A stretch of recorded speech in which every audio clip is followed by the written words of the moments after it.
What's up, folks? Welcome back to the channel. Boozer here. Thanks for stopping by. Hopefully, you guys have a great day so far. In today's video, we're on the test server here, and we are going to be checking out the brand new upcoming fusion, Khamir Scald Eye. So, Khamir Scald Eye is from the Ogyrn tribe faction, and he will be an upcoming fusion champion. This is the first look we got at Camir. Here we go. Khamir Scald Eye, level 60. Look at these stats, guys. We are not disappointed here. If you guys check my preview video, I said I would be very disappointed if he doesn't at least have these base stats. And I specifically said 110 base speed and 20k base HP. And bam, right on the mark, 20k HP and 110 speed, guys. Exactly as I called it. Maybe Plarium was listening, who knows? But here we go. Really solid stats here. Good amount of base defense too, 1300. You really like to see that on a support champion. Love to see it. Let's go over the kit here real quick. If you guys are not familiar, he's got speed in all battles, 20%. So no fuss about this. Very good speed aura in all battles. He's got an A1 with a double hit single target. Each hit restores all allies destroyed max HP by an amount equal to 5% of the total destroyed max HP. Now, this is not super significant. 10% of your destroyed max HP is not going to be very relevant most of the time. Maybe in some areas like Fire Knight, maybe in Hydra, some parts of it, but honestly, not a huge ability so far. Each hit also heals all allies by 5% of this champion's max HP. Now, this part is significant. It gives a 10% heal to your entire team whenever he does an A1, which is very, very good. And the heal is based off of his max HP. He has a solid 20k base max HP, which is great. So you're going to get a decent heal out of that just as A1. His A2 on a 3-turn cooldown when fully booked. Fills the turn meter of all allies by 25%. This is pretty significant. You don't see a 25% turn meter that often. So this is definitely above average. He also places increased attack and increased speed on your entire team for 2 turns. Increased speed with a turn meter fill is really, really nice because the increased speed is also going to allow your champions to really close the gap in terms of the speed difference. So this is really big. It's a big ability on a 3-turn cooldown. And then his A3 here on a 4-turn cooldown is a team revive, reviving all dead allies with 50% HP and 50% turn meter. This stuff is pretty standard for a 4-turn team revive nowadays. And then you get a increased defense and strengthen for your whole team. We're going to test out if you can use his revive with no dead allies. I think you cannot. Usually they're putting the text there nowadays if you can. So I would assume you can't, which kind of sucks. We can't just apply increased defense and strengthen when your whole team's alive. That would be a lot better. But it is what it is on a 4-turn cooldown. His passive here, whenever an ally is killed, heals this champion by 25% of his max HP and fills this champion's turn meter by 25%. Think of it as like a mastery. When somebody dies, he's going to get some more turn meter. He's going to get a heal. So basically you want him to get his turn so he can revive your whole team.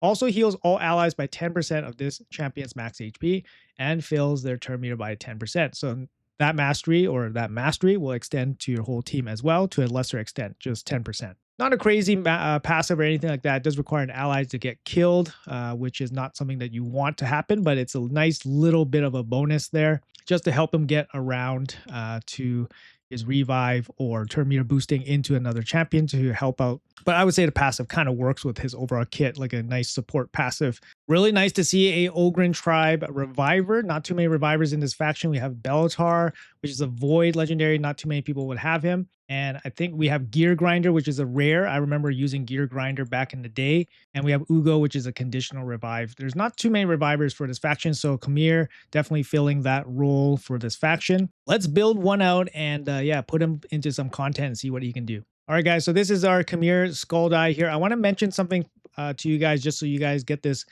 right, or make this kind of play here. But for Camir, you guys might have noticed that his skills are not very good in terms of the bookings.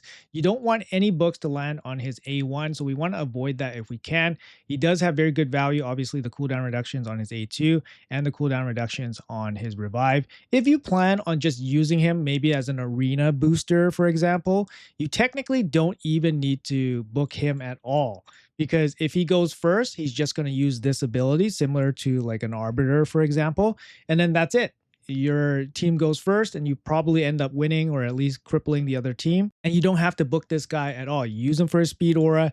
You use him for his turn meter boost, increase attack, increase speed, and then call it a day. There are no books needed, right? But if you guys choose to book him out, I'm going to show you guys exactly how to book this guy out. First of all, you're going to use 4 books, right? Because that is the maximum books that you need to land into both these abilities. But if you're specifically targeting just one of these abilities, let's say you only care about the revive, you don't even care about the A2, what you want to do is basically just put in 2 books, and hopefully your 2 books land in the move that you want it to land in, right? So this is what we're going to do. Let's go with the 2 books first and see where they land. Boom. There it is. Death is weakness. You want him as a dedicated reviver. We landed the 2 books in his revive. That's it. Walk away. Call it a day. You don't want any books in this A1. And this is how you should be booking champions, not just Camir, but any kind of champion that has a single skill that you don't want any books in, or multiple skills that you don't want books in. You only want to put enough books to land it into the skills that you want. Don't just put in 6 books here just because it has 6 slots. Only put in enough books. This is how you save legendary books, and also evaluate whether the champion you want to book will benefit from the books or not. Obviously, Camir benefits from being fully booked, but for your purposes, you might not need him to be booked. Again, this kind of strategy and tip does apply for many, many champions. Keep that in mind the next time you guys are booking out a champion. In this case, we will fully book him out because we are on the test server and we will be play testing him to his fullest. So we will fully book him out. And of course, we will level him out, max him out, and all that stuff. We're on a test server here, so don't worry. We're not doing things as efficiently as possible using brews and all that stuff. Max them out. Boom, boom, boom. Total of 8 books, but you can get away with much less. Let's hop back in here. We'll build them out, and we'll be right back. All right, guys, so this is my Khamir Scald Eye here, fully built out. And this is going to be a build for PvE content. I want him to be able to carry my Ogyrn tribes faction wars hard. I don't have a very extensive roster for Ogyrn tribes. Granted, I haven't really built out everybody possible for the faction, but still, I want this guy to be able to hard carry that faction. And I think this is going to be the build for it. We're going to put him in a regeneration set. This covers one of the biggest weaknesses for him as a support champion. He doesn't really have significant healing in his kit to recover for himself. He does have the A1 that does put out a little bit of a heal. But I want to add some more healing for him with this regeneration set. We are also packing a impulse set too, so he has a 12% chance to reduce a random skill cooldown by 1 turn. This is going to help him get his revive back. This is going to help him get the turn meter boost back, which is really, really good, helping your team cycle and recover, getting more turns in the process. We do have him built with resistance. Now, his kit doesn't require him to have accuracy, which is amazing. So you can actually just build him with just straight speed, just HP and defense, just to keep himself alive.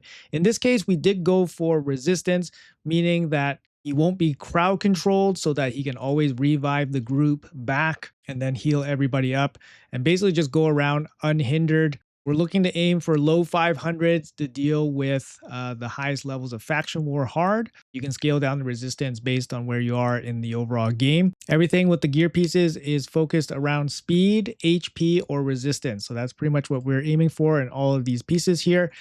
Some of them are better than the other pieces, but you know, we're not trying to overflow him with just craziest pieces on Earth, but we do have some pretty good pieces on him. My account is 6 years old, so we're going to accumulate some pretty good pieces. Not the best banner on him, but we did get a some decent sub rolls here, just not the right hits into them.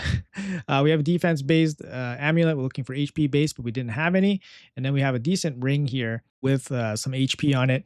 In terms of relic choices for this guy can be, there was a couple choices actually. I went with the Perch Shadow because again, this is going to give us some extra turn mechanics so that we can cycle through our revive and our turn meter boosting, which is really, really good. Now, you guys could definitely go for something like the wand. The wand's going to protect him. It's going to give him some extra speed. You could even go with Golden Elixir. Golden Elixir is very solid for PvE content. Gives them additional healing, basically makes them unkillable against some waves, against some enemies. Another really decent one is actually the Journal of Necrosis. He's going to get some added value from his healing and his turn meter boosting, which he both does. So even just the Journal, which is a rare relic, you know, you're going to get some value out of it for him. Otherwise, basic kind of reviver relic. Even something like the Harp is actually okay. You get a bit of turn meter boosting. He has 2 skills that don't hit. So that's going to be okay for him. Things that keep him alive, Aspect of Suroth, even something like the Last Laugh can be a cheat death, perhaps. Something like the Soulmar Crystal, again, could be a extra turn mechanic for him in case somebody dies. Oculos also could be an option with the resistance and speed. Lots of options for the support champion, but this case, we're going to go with the Perch Shadow. And then in terms of blessings here, I think this guy, you don't necessarily need to have a blessing on him unless you're going for a big resistance build, which I don't think is necessary. You can get away with a 1-star blessing for him just for the extra HP. If you're planning to use him in some kind of competitive PvP format, the big blessing definitely can be helpful to get you some extra stats, to get you like a bigger blessing. But I think for most people, you don't necessarily need a big blessing for him and he'll work perfectly fine. For this build here, we do have him going down to timely intervention. If you guys are going for resistance and you guys are short on resistance, definitely take unshakable. As a reviver, take spirit haste because that's going to be really good. He does place a bunch of buffs in his kit. Lasting gifts are going to be really solid. The rest of the masteries just boost his healing and then obviously boost his turn meter and boost his ability to get back some of his key skills, boosting stats, boosting turn meter here. Blast booster is pretty good. Defense here is pretty good against PvE, extra healing. So pretty self-explanatory masteries. I don't think going down offense for War Master makes sense just because he only has 1 attack on his entire kit. So I think those kind of masteries here work pretty well, defense and support. All right, guys, so let's take him out into some content and let's see how well he performs. All right, guys, like I said, we're on stage 15 on Ogyrn Tribe's hard faction wars here. Just trying to make it through. This is the highest I've been on my account. So let's see how well this team performs just slotting in the brand new Camir here. Let's see exactly what we're working with. We're just going to, let's go drop, hit that one. We do have a Gurgo here for some extra damage. We're going to go freeze first. Yep. And then we're going to go hit with the decreased defense. All right. Now we got the turn meter fill, right? Increase attack. Oh, too bad we didn't get the increase attack before the Gurgo attacked. So not quite speed tuned there. And Nell is giving us many poisons. That kind of sucks. Fills the turn meter. And then this one will be, let's see, increase speed. Let's do that. Decrease speed there. All right. Let's go with stocks A3. All right, we got the poisons out. There we go. Let's place the unkillable. And we're going to try to kill the reviver. I guess we should probably try to kill Nell. We got a little bit of a healing. Nice. The heal's 5.6k. That's pretty decent, I think. What do we got here? Increased defense. We don't really need that, I think. So we'll probably just try a little hit there. And then we got the detonator here from the A2. All right, let's see what happens. Pop, pop. Not too bad. And we try to kill. Nope. Kill that Nell. Turn meter boost again. We're back to the turn meter boosting. Nell on this stage is not versus us, not the best. And then yeah, let's try to get through this wave. Okay. Okay, we got the increased attack here. So we're gonna go with the freeze again and then see if we can wipe out this wave. Yep, there we go. Most of it's gone. A1 for the heal. We did lose 1. It gives us a chance to test out our revive. Okay, let's head to the next stage. Okay, this stage, Jinwan. Okay, let's wait. Let's wait for the revive. Decrease speed. Poisons. Freezing. Jinwan's going to prevent that. Decrease defense. Revive. Increase defense. Pretty nice. Ooh. Dang. Jinwan there. Let's go.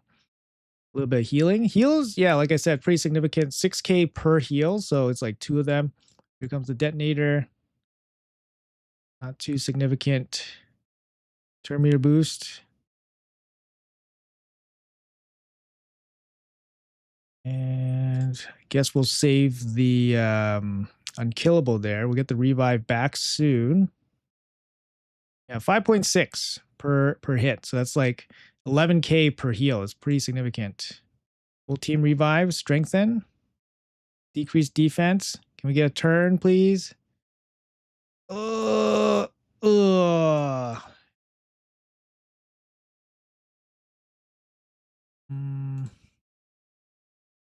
Okay. Heal again. Extra turn.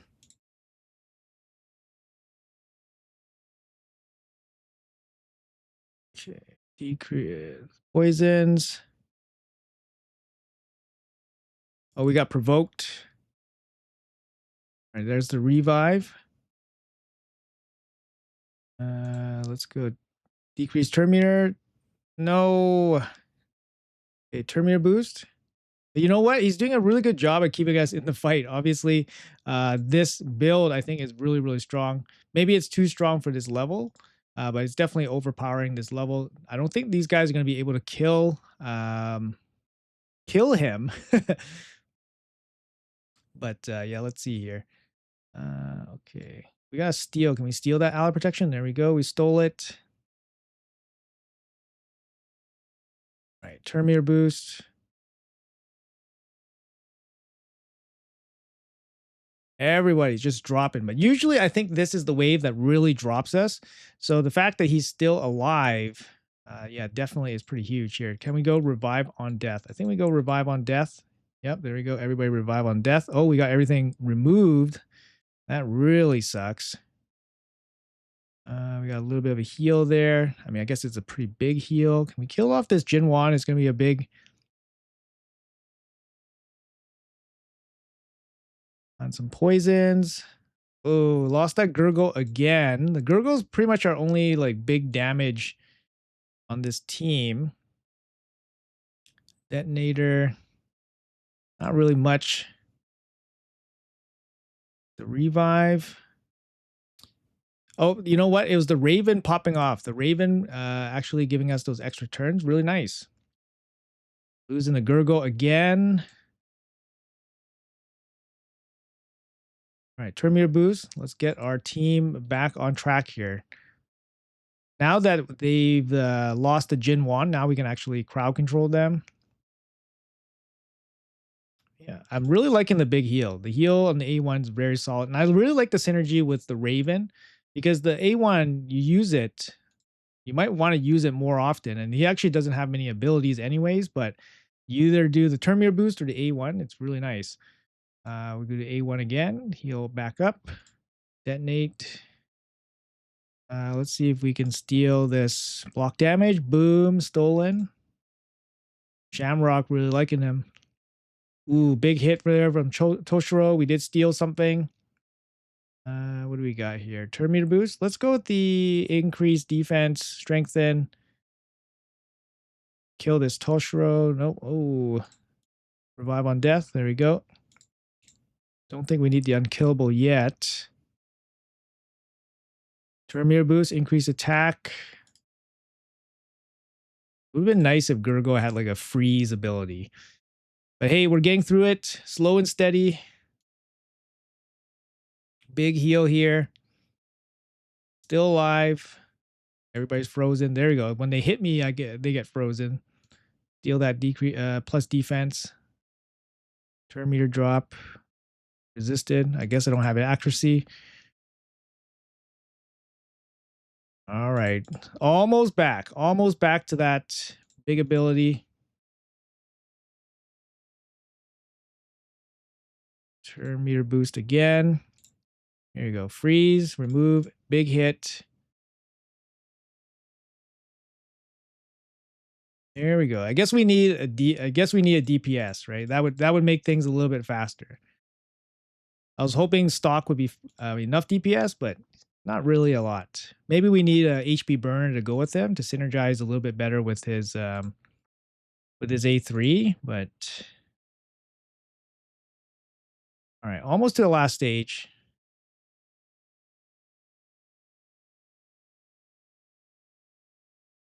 All right. So let's go with the block debuffs here.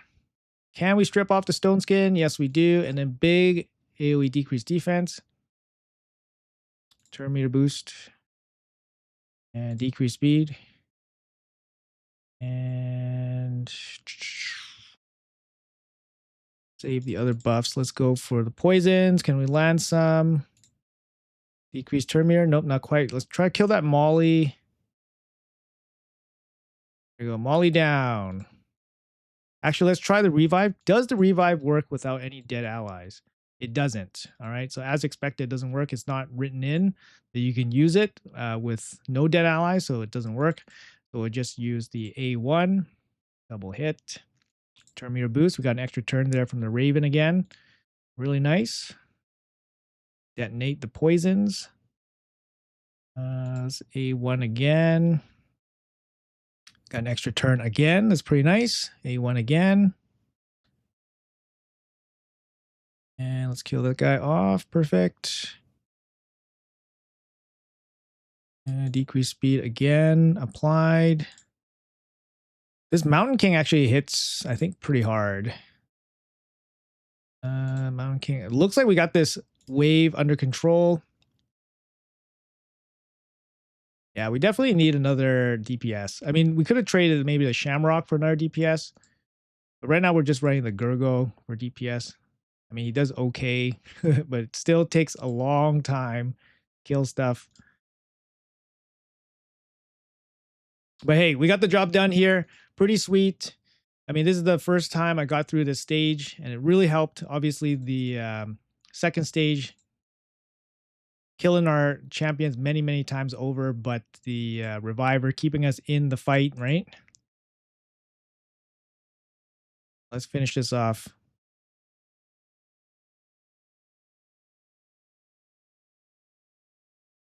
There you go. Loving that revive. I mean, we got some pretty big stats here, but loving that revive here. We got the job done 10 minutes. Unfortunately, any kind of other DPS would have been really, really helpful.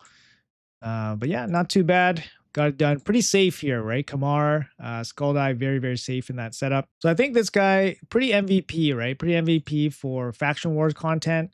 I mean, we weren't doing the highest levels here. Unfortunately, we can't really go any higher. I mean, we can go to 16. Another way you guys can use Camir Scald Eye is actually just putting your fastest gear on him and just using him as a speed booster. For example, on my account, he's not going to be the fastest champion anywhere because I don't have a full faction guardian. I don't have a 6-star blessing for him, for example, but we got 396 speed on him. I put my fastest gear on him. Unfortunately, my banner is not very good in terms of overall speed either. And we did change up our relic to the wand of submission. We do get some extra speed there. And you guys can totally use this guy as a speed booster. Now, in today's arena meta, obviously speed booster, hit or miss, you can definitely bring one. You don't necessarily need to bring one because you still need to bring like somebody to remove material stacks or stone skin. But having a champion that is your fastest champion go first with a speed boosting ability does help you have lower speeds on the rest of your team. So that is a little bit helpful. So in this case, we did bring him along with Marius, some protection here with Necrit, and we did bring Mavara. We do have 2 revivers here against this team. This team's only going to work against probably slower teams because my team, my Camir is not super fast, and everybody on the test server is way faster than him, unfortunately. But in this case, we do go first, and this is just basically like 2022 style of arena. You just go speed booster right into your damage dealer, and then you just do your nukes, and then you just go from there. We do have the Mavara with the extra protection there, extra reviver. So now that he uses A2, he doesn't really have too much utility afterwards. He kind of just uses his A1, which doesn't feel like it's doing too much, unfortunately. So that kind of sucks. Let's try, let's ally attack into here. And then let's protect him. A1 again. In this case, do we attack? Yep, we do. We killed nice. Okay, attack again. A1. Let's drop the extra turn.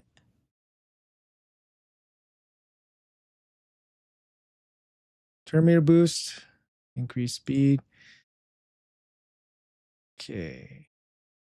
So yeah, like he's very safe, but his overall kit is basically just his A2, right? This doesn't really bring too much more, like for a complex fight, like in PvP.